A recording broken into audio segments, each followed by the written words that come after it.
At some of the key takeaways from Prime Minister Modi's speech in Lok Sabha. Today, we have some of the big statements from Prime Minister's speech on the Middle East war here on our plasma screens.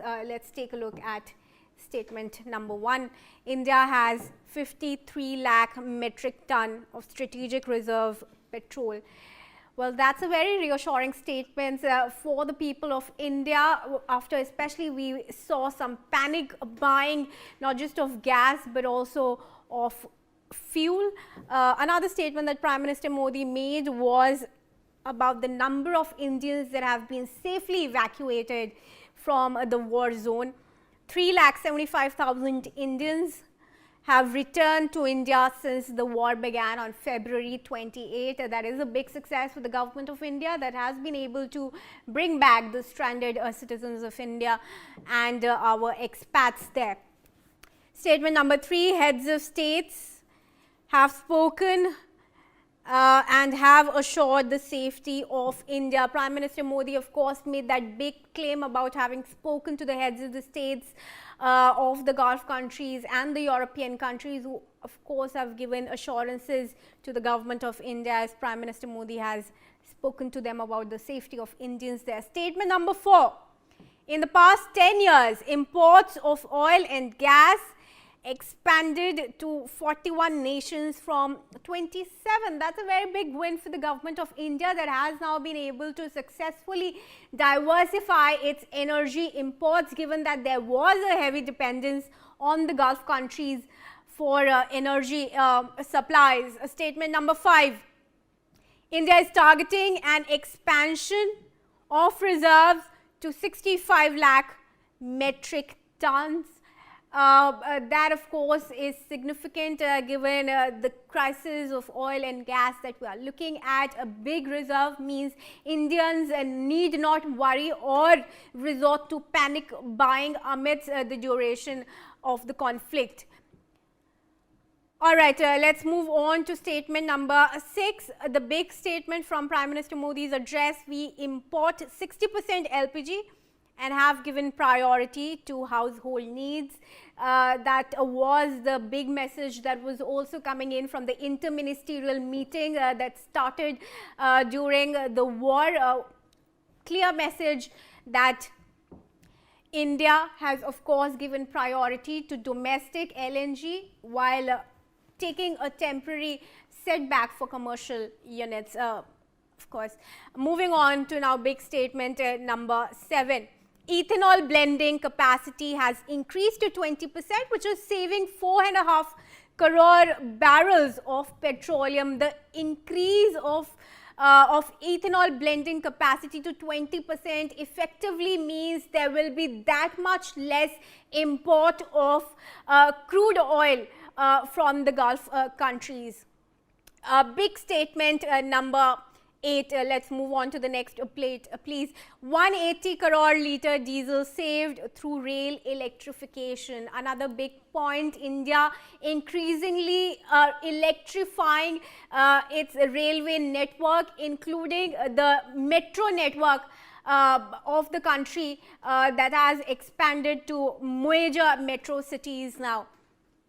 180 crore litre diesel has been saved in electrification of railway network.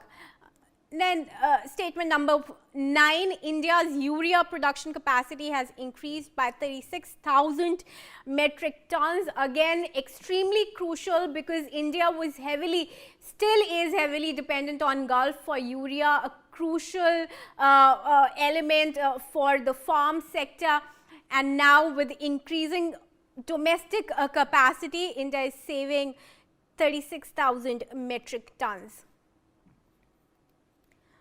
All right, we now move on to statement number 10, big statement number 10 from Prime Minister Modi's address.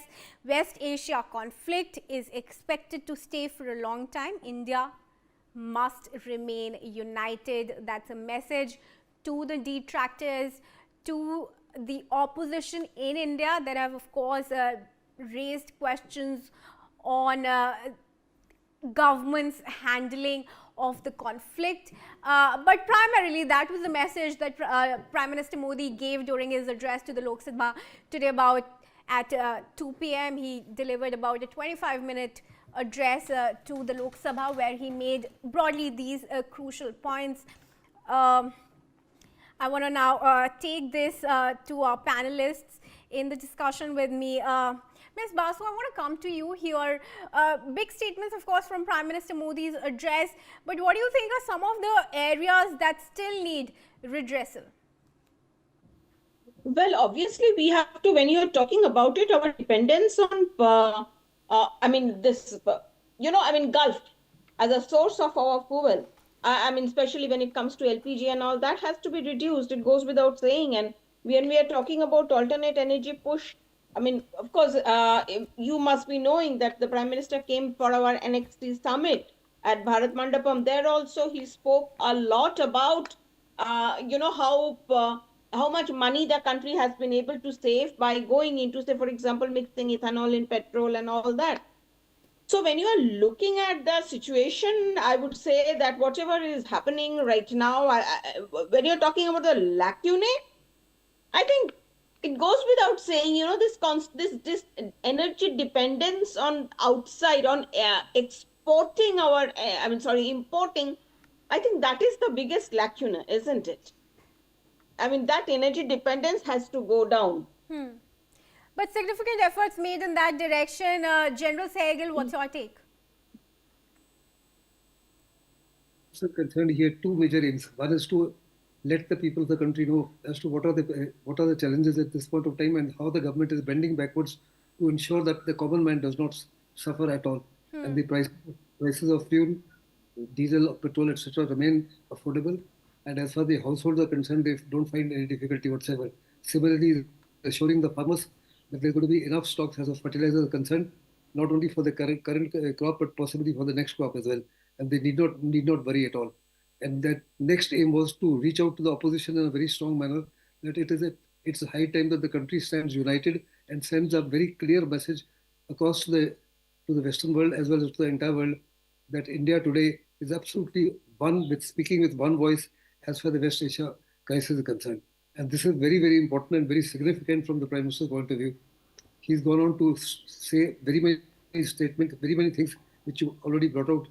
But the prime message was very strong. If you remember, in Operation Sindoor, the opposition was against.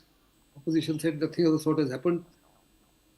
Pakistan has dropped a number of our aircraft, etc. And they kept asking, and they kept denying. When we had the Balakot strike, they again disputed it. When we did the Uri strike, they again disputed it. Now it's very, very important that the nation sends a very clear message in one voice across the globe that India today in this crisis is standing by in totality as one. And this is something which will send not only a strong message to the international community, it will send a very strong message within the country. And he's wanting to make sure that the opposition does not exploit the given situation to its advantage in the elections that are going to be due in the next